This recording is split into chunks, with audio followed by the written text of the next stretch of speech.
Amare Amaro de Julien Paolini nous entraîne dans un village sicilien où un jeune Français, né de mère sicilienne, n'a jamais été intégré par la communauté. Quand son frère, aîné, un truand notoire, décède, il choisit de l'enterrer près de sa mère, ce qui va à l'encontre des règles établies par la mère du village, qui fait régner la loi comme une baronne de la pègre dans la tradition de la tragédie grecque.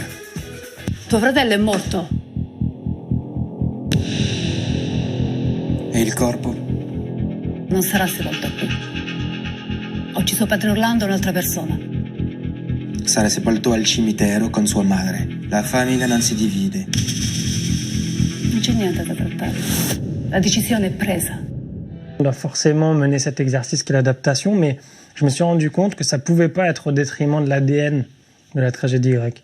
Donc je me suis rendu compte que j'allais faire un film qui était certes un premier film de jeune réalisateur, mais que ça se passait pas là où j'aurais pu penser que ça se passait, et là où on aurait pu attendre plus de fioritures, une réalisation qui crie la modernité, salut, je suis le nouveau Gaspard Noé, enfin tu vois ce que je veux dire, et dans l'absolu, ça se passait pas là, ça se passait sur le travail des personnages, les comédiens, et donc l'image. Quand tout d'un coup c'est plus minimaliste, quand tout d'un coup on est plus proche du théâtre, comment globalement tu fais du cinéma?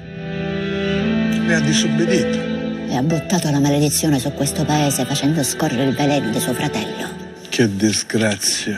Moi, je pense que western. C'est-à-dire que pour moi, c'est l'étranger qui arrive dans le village, qui affronte le shérif, tu vois, et le maire du village avec la fiancée du héros, de l'étranger. Donc, je l'ai pensé comme ça.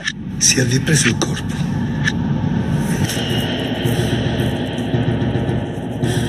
Ma io è morto non le disturbo. Certe cose non le faccio.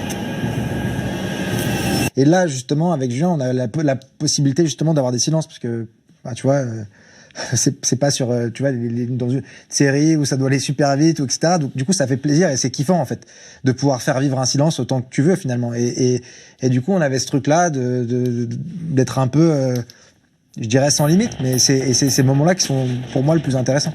Che succede? Ma dimmelo, no? Bella!